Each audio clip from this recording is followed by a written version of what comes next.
আজকের রেসিপি হচ্ছে ঝাল সুজি। খুবই ইজি এবং হেলদি একটা ব্রেকফাস্ট রেসিপি। তার জন্য আমি এখানে 1 কাপ সুজিকে ব্রাউন করে একটু ভেজে নেব। সুজিটাকে ব্রাউন করে ভেজে নিলে খেতে খুবই ভালো হবে। এখানে আমি ব্রাউন করে একটু নাড়াচাড়া করে ভেজে নিতে হবে। মিডিয়াম ফ্লেমে রেখে এটাকে লাল করে একটু ভেজে নেব। আমার ভাজাটা হয়ে গেছে, এরপর সেটাকে ঢেলে নিয়ে আমি কড়াইয়ে তেল দিয়ে দেব। অল্প পরিমাণ তেল দিয়েছি, তারপর এখানে ফোড়ন হিসেবে জিরে আর কাঁচা লঙ্কা দিয়ে একটু নাড়াচাড়া করে নেব। নাড়াচাড়া করে নেওয়ার পর এখানটায় পেঁয়াজ কুচি দিয়ে দেবো। পেঁয়াজটাকে একটু ব্রাউন করে ভাজতে হবে, বেশি ব্রাউন নয়। একটু কালারটা চেঞ্জ হলে এখানে সবজিগুলো আমি দিয়ে দেবো।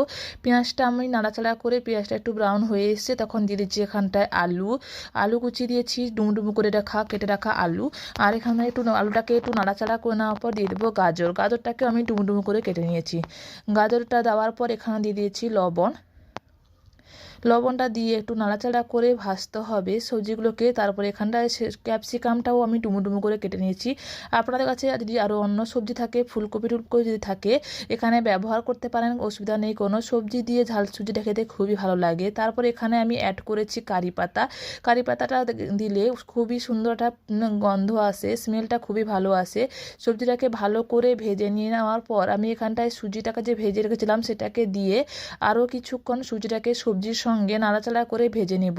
সবজির সঙ্গে সুজিটাকে 2 থেকে 3 মিনিট মতন এইভাবে নাড়াচাড়া করার পর এখানটায় দিয়ে দিচ্ছি অল্প পরিমাণ চিনিটা আপনারা অ্যাভয়েডও করতে পারেন, কোনো সমস্যা নেই। চিনিটা দিলে একটু ভালো লাগে, তাই অল্প পরিমাণে এখানে চিনিটা ব্যবহার করেছি। আপনারা অ্যাভয়েডও করতে পারেন, কোনো সমস্যা নেই।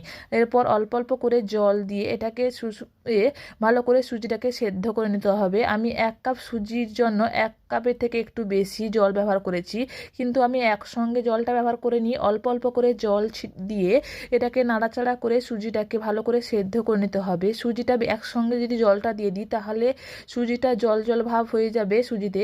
এখানটা যদি কম কম করে যদি আমি জল ব্যবহার করি তাহলে ঝরঝরে হবে সুজিটা। দেখুন কত সুন্দরভাবে ফুলে গেছে, পরিমাণটাও বেড়ে গেছে, আর এখানে সুজিটাও ঝরঝরে হয়েছে। এরপর অল্প পরিমাণ আমি আবার লবণ দিয়ে দিচ্ছি। লবণটা আমার কমে গেছিলো, তাই আমি সুজিটা দেওয়ার পর লবণটা ব্যবহার করেছিলাম না, এখানে সুজিটা ব্যবহার করার পর লবণটা দিয়ে ভালো করে মিশিয়ে নিয়েছি। এখানটায় ঝাল সুজি আমাদের তৈরি হয়ে গেছে এবং খুবই টেস্টি হয় আর খুবই তাড়াতাড়ি তৈরি হয়ে যায়।